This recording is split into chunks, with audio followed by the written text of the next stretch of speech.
What's up, everybody? Happy Monday. It's April 4th, and we are live. It is another edition of Wake Up Legendary. If you don't know me, my name is Matt, and pumped that you're here. If you're live with us, or I guess if you're watching as a replay, you can leave us a little comment. Let us know where you're tuning in from. It's always fun to see because people tune in from all over the world, Europe, Africa, just kind of all over the place, and it's kind of fun to see where people are from. We are live, and we go live every single Monday through Friday at 10 a.m. Eastern.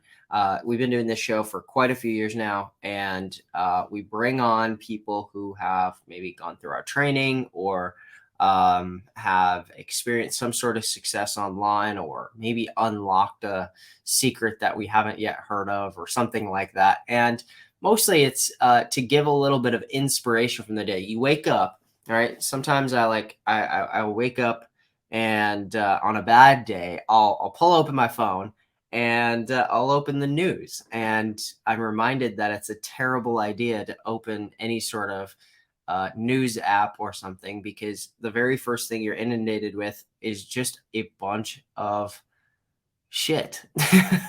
It's just terrible. It's nothing but negativity. It's all the worst that's happened in the world.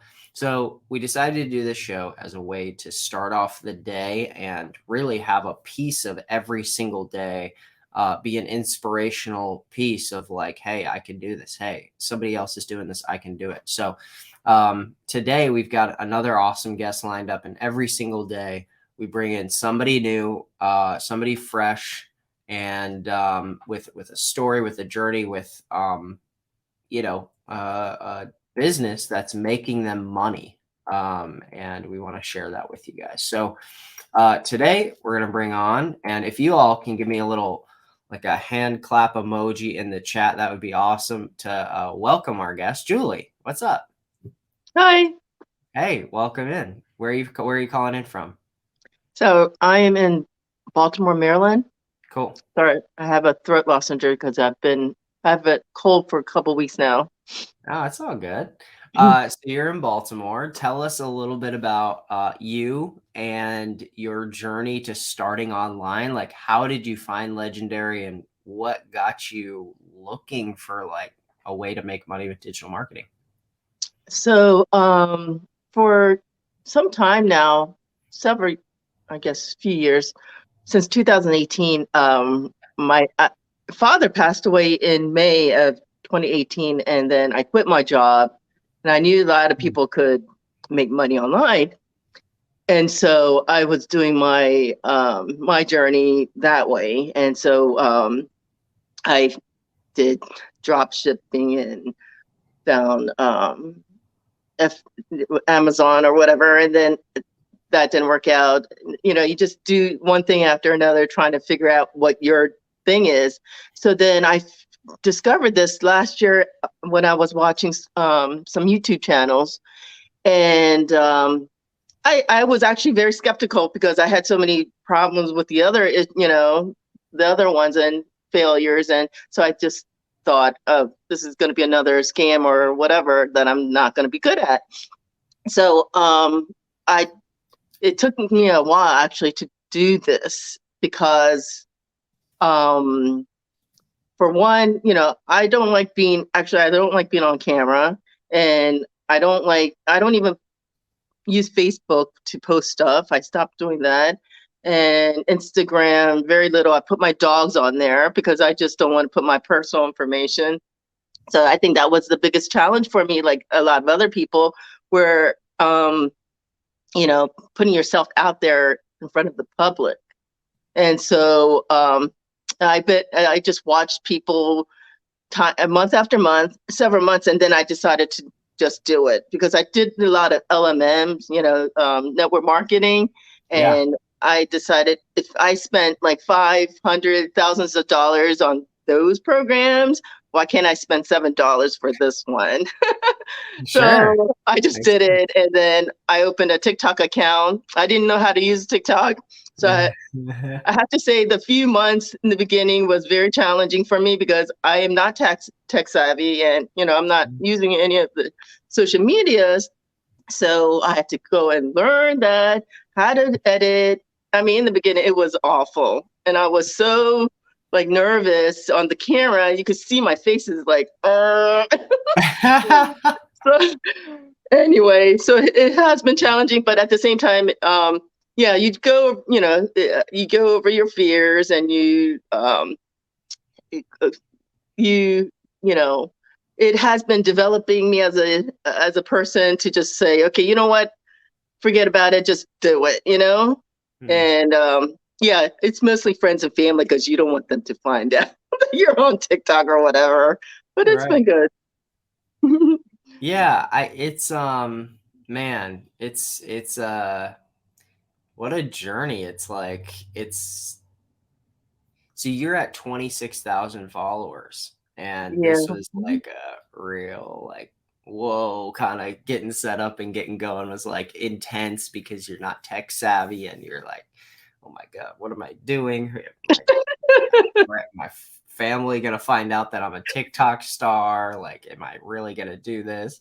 It's just kind of Right. funny because we like that is such a common story that I hear, right? It's like such a common thing, and I dealt with that too. Like I totally remember that, and I find it actually easier, like just going about my day and living if like I don't have to talk a lot about my work because people are although right now it's gotten a lot easier in the last couple of years because everybody kind of expects that somebody's doing some sort of side hustle these days. Right. But back in the day, it was just kind of like, man, I don't even know how to explain to you what I do. Like, and I used to like, I come up with these things like, on Amazon, like, well, I could get like a link and, share it with people and Amazon pays me. And it's like a referral thing. And they're like, oh, okay, I kind of get that, but that's weird. Um, Yeah. uh, no, so you getting on TikTok, you got on 6 months ago and you started posting. Was your growth slow? Was it fast? How did that go? I think in the beginning it was kind of fast. It depends on what you're posting, Sure. that one typing thing that kind of blew up, and I was like, what is going on here, Yeah, Um, sure. What do you mean typing thing? oh, Like that the typing like jobs? yeah, the typing jobs, you post like four different companies. I Hmm. think it's a little bit bogus, but whatever. Yeah, it's That just helped a like you're little trying bit. to, yeah. That helped a little bit. And then you I did a lot of cut and pasting because I was nervous and I honestly I didn't know what I was doing, You just go and you watch everybody else and you're like, okay, this seems good. And I would spend hours in the beginning trying to figure out the best perfect video. And a lot of it was just whatever, waste of time. Yeah. And some of them is good, but I mean, like in terms of like me wasting time because I was such a perfectionist Sure. because my hair had to be perfect or whatever, but it wasn't. But you watch other people and they don't care. They don't even have makeup on and they're on there. And I had to put my makeup on, put everything together because I was on camera, Yeah. this kind of insecurity kind of stuff. So Totally. Totally. Well, and also it's just kind of like so I feel like in your realm, in your world and stuff, like um I from me at least, for instance, that typing job thing. right, A lot of people have that response. Like a lot of people are like, oh my gosh, this is just stupid. Like why would I make that? But I think that so for instance, you're in the world of like trying to sell products that teach people how to make money online, right? right, And what people forget, I talk about this all the time.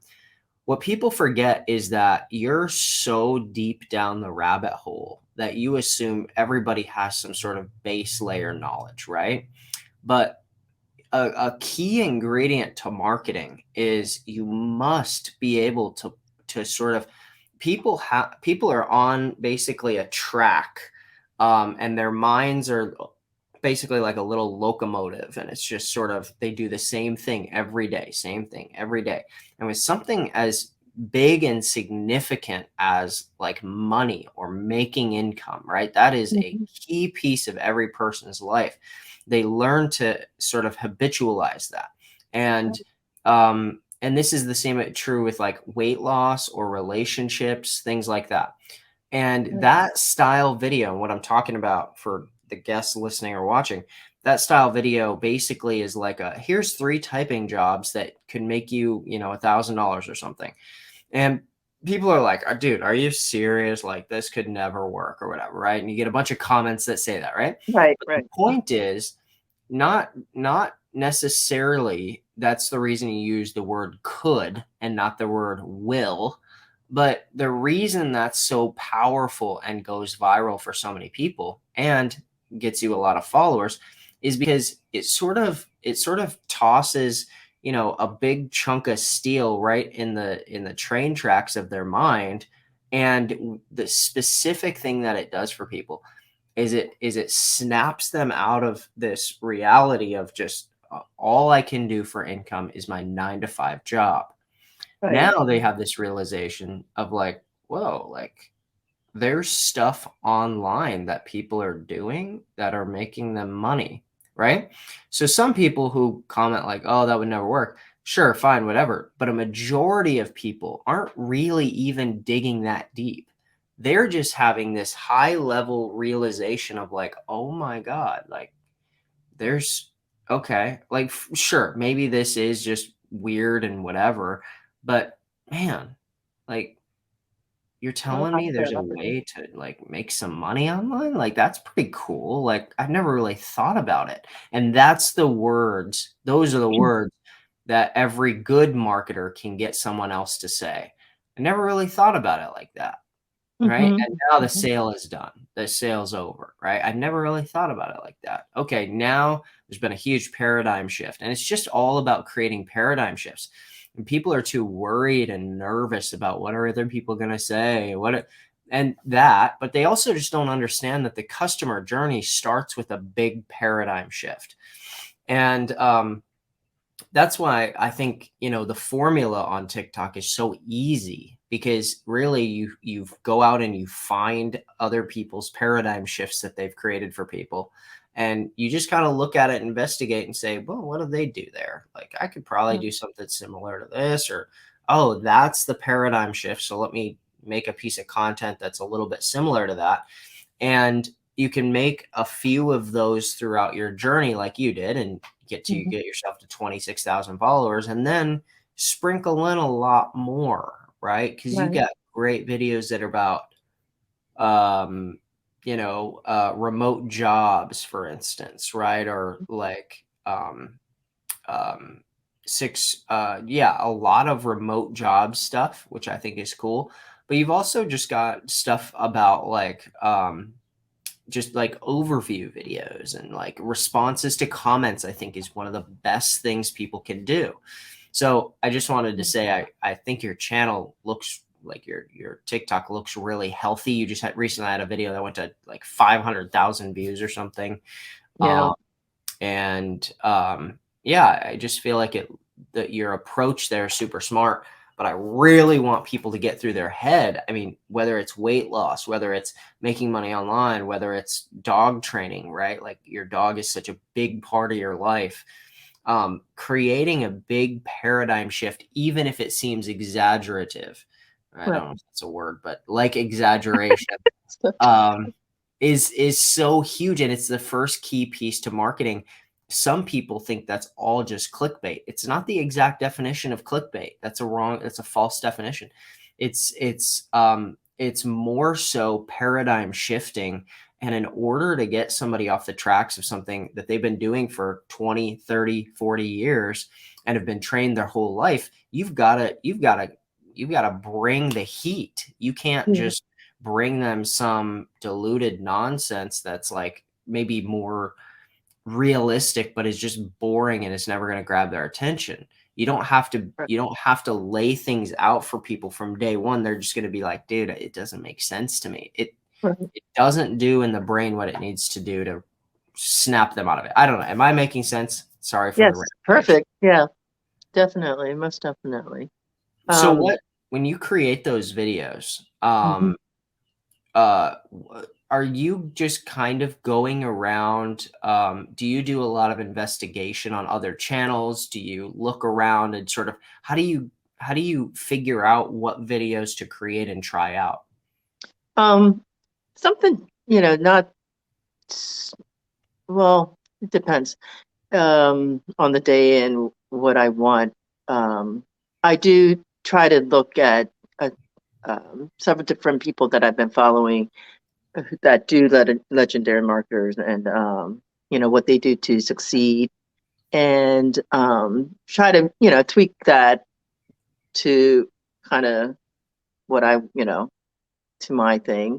But yeah, I guess I try to you know um look at other people's and see what they do and try to bring some fresh stuff because some things I think is kind of stale and old, and they keep using it over, and I don't want to use that same thing over the same material, you Sure. know?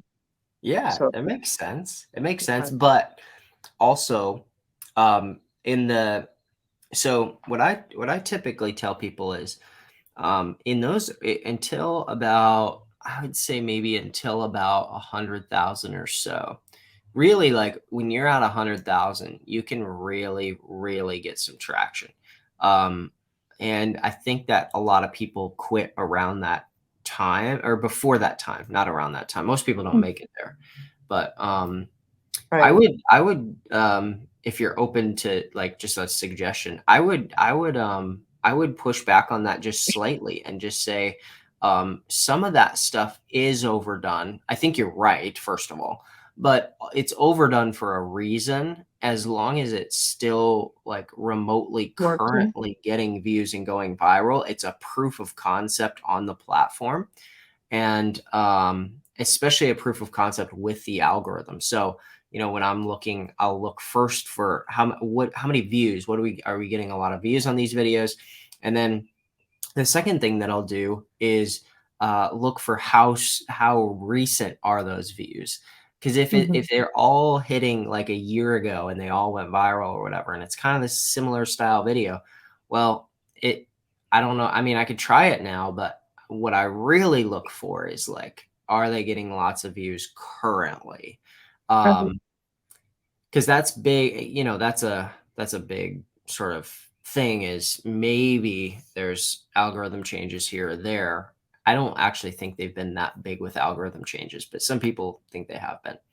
Um, but anyway, so you go out and you look at and sort of do investigative work. We call this in like marketing, we call this a swipe file, right? Okay. So most good copywriters, if you take a course online about copywriting or something, they'll have something called a swipe file, which is Mhm.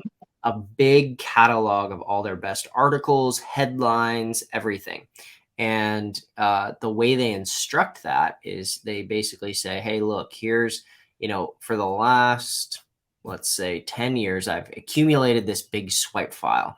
And it should serve for you as inspiration, not as copycat, but as inspiration, so that when you sit down to write copy, you can take a look at this and get ideas and get sort of, oh, I could do that. Mm. And I think people here's what I think happens. Let me just spell this out as clear as I can. I think what happens is a lot of times when we start something new, we are prone to imposter syndrome. So not only is it in the online space that we feel that way, but just starting anything new, especially like businessy, we would tend to feel, and I see this every single day, people feel this imposter syndrome. But it helps when you realize that skilled people, very skilled, some of the highest paid skilled people, have humongous swipe files of ads and headlines and all kinds of stuff.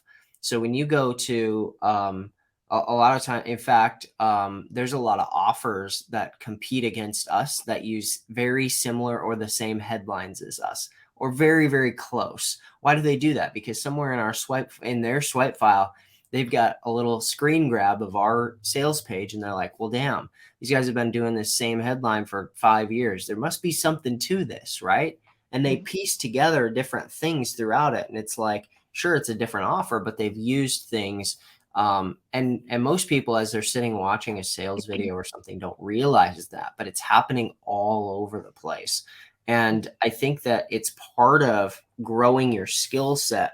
And if you do it with the intention of, hey, someday I'm going to have 500,000 followers. And at that 500,000 follower mark, I'll have it all figured out to some degree. And I'll make all maybe organic, just fresh, creative content, because I will have created so much by that point and used so much inspiration that now I'm sort of in this place where I understand it better. And that's where people go from, let's say Julie Park at 26,000 followers to like Calvin Hill at 1.3 million followers, right? Right. So he used a lot of that inspiration to get himself to 200, 300,000 followers. And then he was like, damn, I got this figured out. I can figure this out. Now I'm going to launch my own sort of video style that's just me. And it took off. Anyway, is that making sense? Oh yeah, perfect sense. Yeah. I guess I need to get to a point where I'm a little more at that threshold where you're totally. like, okay, like, oh, I got this and I'm just gonna spit it out. Yeah, but I think the younger folks, it's so much easier because they're on the camera all the time. And it's not, some people are a little more private. They don't want to have everything on social media where people all over the world watch you, It's different.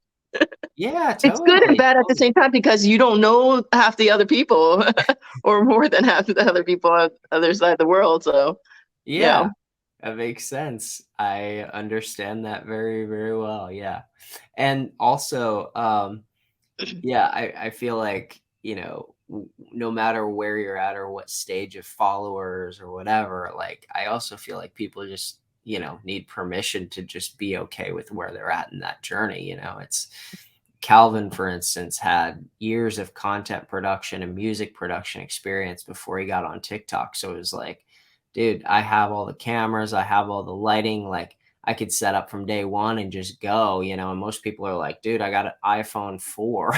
Like, yeah, I saw I'm not even sure I could shoot video on this thing, Right. That's me. Well, I feel like that's super relatable, like I think a lot, that's a majority of people, and to hear that is refreshing, right? Sometimes, if we brought on Calvin Hill every single day here, it'd just be like, dude, like you're playing in a different world than all of us other, normal humans. You're an alien. Right. Yeah. And He's I think amazing. it's important to hear what you just said there. I think, and it's like, I wanted to go on live, but I get so nervous. Even like doing this thing is a little unnerving, but Sure. yeah, because you're putting yourself out there and then you have to answer questions. I was so nervous. I was like, okay, I got to go. Bye. One time, and I was like, that's it. I can't do this. So it's real, I have to get the courage to, get warmed up on that. Sure. But all the comments coming in are like, Julie, I can totally relate to this. And I think it's very true. But the other thing that's really cool though is going live, you'll sell more than you've ever sold in your history as an affiliate marketer. You will, especially if you get comfortable with it. But I just wanted to say, whether you do it or you don't, it won't matter to me. But I just want to say that basically, I just get the vibe. I get the feeling from you that like you're kind of not a bullshitter and like you're a pretty straight shooter. And I just think that a lot of times online, people really appreciate that. Like people really appreciate sort of going online, like scrolling through and just getting somebody who's just like refreshingly honest and is just sort of like, hey, this person feels like somebody I would go out and get beers with. Like this seems like a normal person. Because you go on some of these lives on TikTok and there's some crazy people out there. Like, I'm like, there is some wild stuff going down, and it's just like, man, how on earth? Like, what is this place? And so, I feel like number one, I haven't got really, I know that you're talking about this nervous vibe or this kind of like anxious vibe, but I don't think I've got that. And I would guess if we pulled in the comments, like, I don't really think people are feeling that from you. Like, Hmm. I don't know if that's created in your head or whatever. I don't feel that at all. But I just wanted to say that, like, I just feel like it feels pretty, I don't know, like weirdly natural, at least like from what I'm experiencing. Well, that's good. But Yeah. Yeah. yeah, I'm not so, making it up. Like, I don't know. mhm, I wouldn't tell everybody that, but yeah, yeah, I would say, for practice. those of you who are watching, going live is one of the best ways to sort of take, for instance, you got 26,000 followers, and some of those people just followed you on a whim because you made this one video about being a millionaire and you got 500,000 views. That's the reality. But Right, when they're scrolling through and they're like, hey, this person made this one video. I remember seeing that weird like millionaire video. That's kind of funny. And now she's like on live. Like, the degree to which, let's say 15,000 of those 26,000 followers are totally cold. Like, they only watched that one video and they hit follow, right? For right, whatever reason. Um, Maybe it was by accident. Maybe they were just like, this is cool, whatever. But those people are sitting in this cold category. And well, over time they're going to warm up, but you got to do certain things to warm that audience up. And when you mhm, start to do that, you'll find that your conversion rate, your click-through rate, and then your conversion rates start to skyrocket. And it really takes this sort of this hockey stick curve kind of growth, because you're sitting on all these followers, and suddenly now you're putting the work in to really massage them right, and respond to comments, but also go live and sort of do some email marketing. And now they're seeing you all over the place. And now you go from like maybe a 1% click rate to like 5 to 10. And then you go from like a 1 to 2% conversion to like a 3 to 5% conversion. And suddenly those numbers start to really compound on each other.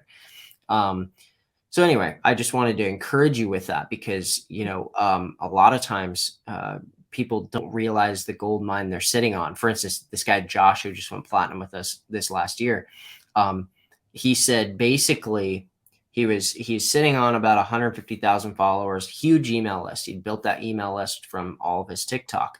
And he just said, you know what? I think I might be sitting on a gold mine. Started re-engaging with really personal emails, just funny, witty emails, and lengthy emails about his journey online and all this stuff. And his income exploded.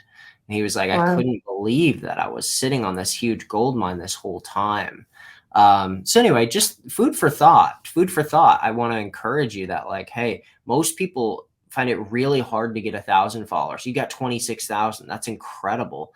And then the second piece is, don't underestimate the gold mine you're sitting on, because yes, you've made money, you've made sales, but it's only really like the fraction. start. You know what I mean? Mhm, It's only the very tip of the iceberg of what's possible, right. especially even just from those followers. Yeah, I mean, so there are days, there are good days and bad days, and honestly, there were times when I feeling like I can't do this anymore. I don't want to do it, but Mhm. then I just kind of pushed myself, and I just feel like I'm at also a point where I need to kind of tweak my marketing. Yeah. Like, okay, I got the followers now, and like you're suggesting, I should do more live or things like that to get to the next level. And Mm. we always have to go to the next level in order to push ourselves. And I think Mm. that's what we need, and that's probably what I need to do. So I have to psych Ooh, myself up. Ooh, got to do it. I like that. No, how you Yeah. said that is so perfect. It's so perfect. And what was ironically, Mhm. let's do this. I think this is Oh like, boy. this is a very great way to, this was your first video. Let me see if I can make sure I can Oh show my you. God. Do you remember your very first video on Yeah, TikTok? I do. Well, we're sitting here talking about Oh basically my God. breaking through. So embarrassing. Isn't this like the most appropriate thing ever? Like, You check see this how out. stiff I am? Oh, it's great. It's Oh my great. It's great. God. It's great.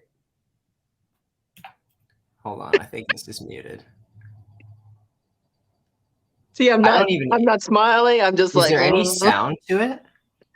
I don't know. There should be a sound. I don't know why it's not working. Oh, that's okay.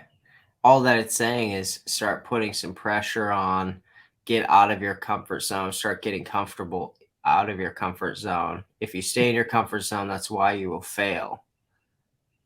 You'll I think fail in that's where I was talking to myself while I Yep, was posting that kind of of thing. course.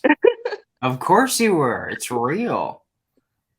I mean, you Yeah, can I make mean, fun of it everybody all wants you to be want, but comfortable. it's real. Start putting a little pressure on. Embarrassing. Yeah, I mean, well, I don't know. I mean, you could say it's embarrassing all day, but I'm kind of like, shoot, like that's a cool like raw inside look into like, the day one journey.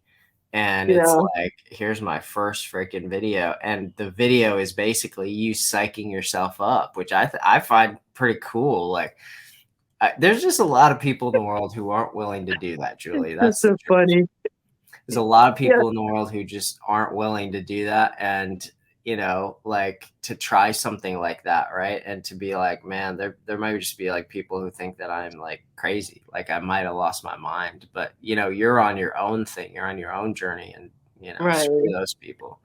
Yeah, But I definitely don't know. challenging. I Yeah, mean, I think it's cool and ironic that you're having these moments throughout your journey of like, I gotta go to the next level, and your whole entire journey was basically starting with that mantra, that energy. yeah, isn't that ironic? It's super cool. It's So that's super where my cool. next thing is, and I feel like I'm at that threshold. So like, yeah, a couple months. This year's been a little challenging for me because a friend of mine, a close friend, she passed away like a month ago. Oh, So yeah, a lot of different things been happening. And then I think I got COVID. I don't know if you could get it twice, but I had like bronchitis. I couldn't speak, just kept coughing. So I'm just getting over that. So yeah, here we are in April. So, quarter of it is gone. So yeah, I feel like now this is where I need to dig in and just kind of get to the next challenging level to my journey. totally, totally. And I feel like that whole thing for you, like every time that you were saying, "Oh, that's so embarrassing," I was just thinking, I would, for me at least, I would replace that word with inspiring. Okay. I felt like like in a raw way, like that's super inspiring to me. And I also just, why that is? It's because humans are drawn, I think, at their core to somebody who's like really trying something that's uncomfortable for them. There's something really honestly vulnerable about that. And I know vulnerability is like now kind of a buzzword in our culture or whatever, but there's something really vulnerable about that. And I think everybody here listening and watching would agree with that, that like that is the rawest form. Because with most people who are like extroverted, for instance, or who really, really like the limelight, I'm mostly just like, dude, I don't find you that inspiring. For instance, Mr. Beast, right? Most popular YouTuber in I don't history. know. Look him up, Mr. Beast. Okay. He's the probably most viewed YouTuber in history. And he's this young 22-year-old kid. And I'm like, dude, your stuff's cool. I don't find him inspiring. Mm, Maybe his work ethic or something, but I don't, like, to me it feels like he's like not being super real or something about me, just like he's doing a bit, right. and it's cool, fine, Mhm. like he does a great job, but I don't know, something about you and your story just feels different. And yeah, I think you shouldn't underrate that as like an Yeah. embarrassing start. I would say it's to me, it's like an inspiring, like, damn, yeah, you're right. Like you got to put a little pressure on yourself. You got to like what's the next level? How am I going to level up next time? Like, what am I going to do? So it's cool that you're now coming on this show, like, and you're feeling like, to use your words, like you're at a threshold. That's really cool. Yeah, I think my other thing is, to get through that is like, you say do the storytelling thing. I think I'm not good at my storytelling. Like if I want to do it, I'm going to just gush it out. So I know you have to like give them piece by piece, and just kind of like lure them in a little bit kind of stuff. So yeah. Totally. No, and that's a learned skill, right? So Right. like um uh let's see. I'm not here to really like promote somebody else's course or anything, but like for instance, that's not like a natural thing. That's why people like on like Neil Gaiman, who is he's like an award-winning author, I think. Yeah. He's an author. He's taught an entire class on storytelling. Like if you go to school for film or writing, like you take massive classes on storytelling. Mm, And it's just something that's learned over time. So, you might say, I'm not good at storytelling or whatever, but you should put the word yet after that. I'm not good at yes, storytelling yes, yet. It's right, always a good way to sort of couch that in like, it's like an internal subconscious reminder to your brain, like, hey, you know what? Like, we're going to figure this out. We just haven't figured it out yet. And that's a right, really powerful way to look at life. It's an empowering way to look at life because, people walk around and say, I can't, I can't, I can't, I can't, I can't. I'm not good. I'm not good. I'm not good. But using the word yet right. is such That's a true. powerful 3-letter word that retrains your brain to be like, no, dude, like, we're going to figure this out. Like, we haven't done it yet, but we're going to figure this out for sure. And Yeah, it that's just helps you pretty much. push through problems. And yeah, Yeah, most definitely. Yeah. totally. So today we're in April. What's the plan? What are you excited about? What's new on the horizon? What's your daily operating? What are you doing for a daily marketing routine? Um, yeah, what's new? Give people a little inspiration to leave the show. So yeah, so definitely. I do go on TikTok just to find some motivational pieces to use. And before I would literally drown myself in TikTok because I was like, I would need to find the perfect video. But Mhm. now I'm there for maybe 15, 20 minutes and trying to figure out, and then I write down what I need to do, on that particular piece, and then do take care of that. But i I do like the fact that somebody did say like do some batch work where you're constantly for a short period of time kind of make several videos and then just put it in, save it in your draft. Yep. And I had several videos in my draft, and so when I was sick, actually it kind of helped with that, process, because they were old and I just like, okay, I'm just going to hit the post button kind of thing. So I think that's very beneficial and that helps a lot. So don't spend too much time and wasting time on TikTok. I know it can suck you in because I've Yeah. been there, but yeah, go in, get out, make your, do your work and move on. But so Or yeah, or just do all of that work online, like, right. or I'm sorry, on your computer, Oh, so, okay. because it's Oh, right, like way the less snap addictive. tick and copy and stuff. Yeah. Yeah, Yeah. totally. Well, cool. Yeah, I think I started doing my investigative TikTok work on my computer because there's no scrolling and it's not even remotely close to as addicting if you're just like doing it in a Google Chrome browser. It's so much easier. Oh, Um, right. Okay. well, No. cool. And then the other powerful thing that I do is I'll go to like well here like I'll go to here. Let me show you this real quick. Here's basically my strategy on this. Is about sort for TikTok? I think you mentioned it one or two times that I. Yeah, so there's this app on Google Chrome called Sort for TikTok, and it will sort all the videos by most watched to least watched. So you don't Okay. have to do any scrolling. You don't have to do any of that. You just in the Google Chrome, and here, let me start it. Okay, so you can see now it's spinning, and all it's going to do is sort this guy's dog training videos by most watched to least watched. And it takes about 10 seconds or less. And Okay.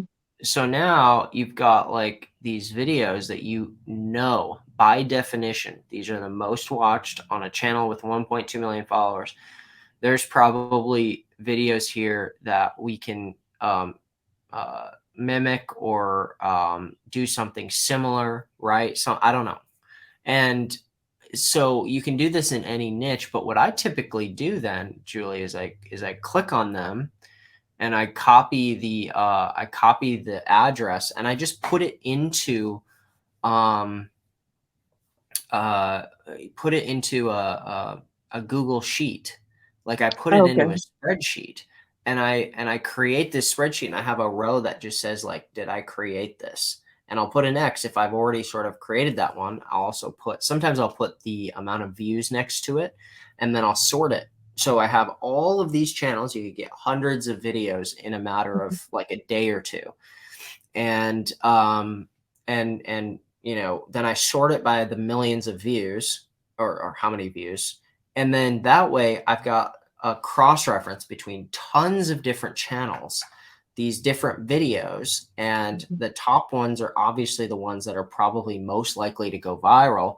And I start to just look like, how could I change this up? Could I make something similar? But you can batch all that work and you never really open the TikTok app once. It's way more focused work. Wow. And then you've got this massive swipe file of videos. And what you'll do is you'll start to see trends because you'll click on one and then you'll watch it. Oh, that's interesting. Click on another. And pretty soon that formula that people are using for virality really your brain starts to be like, okay, I get it. And it's not that hard for your brain to start sort of mimicking not as much the content. I think the content's important, but also the flow, the pace, the speed, all of that stuff. So anyway, just a tip. I think that using sort for TikTok, going into a spreadsheet and creating that spreadsheet is huge. Yeah. A very, very powerful strategy for figuring out how to find viral content, how to get inspiration from different ones. And a lot of times I'll end up finding videos that are pretty much the same, but people have done different stuff. And it helps me get like, oh my gosh, like that would be cool if I actually changed it like this or changed it like that or, whatever. Right. And use that type of thing to grow your channel. And in between that, tell your story, tell your journey, explain why you're different, explain what you're trying to accomplish, right? And Mhm. use those kind of viral videos maybe a couple times a week and then fill in with a lot more like meaningful content to warm up your audience in the meantime. Okay. Does that make sense? Yes. It's been so helpful. Thank you so much. Of course, you're killing it. You're killing it. You're at Mhm. 26,000 followers on like if you can do that once on social media, you can do it a bunch of times. The other thing is to start looking into reposting your content, Oh, right? right. I've seen that. Instagram, Mhm. Facebook, business page to all of these different short form content. You'll sort of multiply your efforts and that doesn't take super long either once you start to figure that out. But hey, look, you're on an incredible journey and you've already got a hot start. So just keep rocking. And I think, things can really take off from here. I'm excited Thank for you. thank you. Appreciate it. Yeah. Thanks for coming on too. I think everybody, Thank you. everybody Oh, in the comments has been like, just, I love this. This is so oh my good. God. Yeah. So nervous. No, Well, I'm glad everybody's, people got something out of it because, just to share that we are normal people. We're all, doing the same thing, trying to make some money online and at the same time live our life and going through the process of, with whatever your journey may be. Totally. Mhm. Absolutely. Cool. Well, thanks for coming on. Hey, Thank you. keep us updated. I'd love to get an email from you in a couple months and just hear how things are going. Most definitely. Thank you. Awesome. See you, Julie. All right, guys, you can follow Julie on TikTok at Entrepreneur Julie. Very simple TikTok handle to follow. Go give her a follow and give her some encouragement. Say, hey, I found you on Wake Up Legendary, and I heard about you, and just wanted to give you a little shout out and say hi, and give her a little word of encouragement, because someday it's going to be you on this show, and she's going to come back and she's going to be like, oh, I remember James, I remember Samantha, I remember Vanessa, and she's going to be like, dang, I'm going to go follow them back and give them some love. So it's all sort of, we call it business karma, but really it's just to encourage people and to say thanks for giving us value. And yeah, so that is all we got for this Monday, April 4th. I'll be back here tomorrow and Wednesday, and Dave will return with us on Thursday, Friday, after his, after he's back. And yeah, see you back here tomorrow, 10 a.m. Eastern.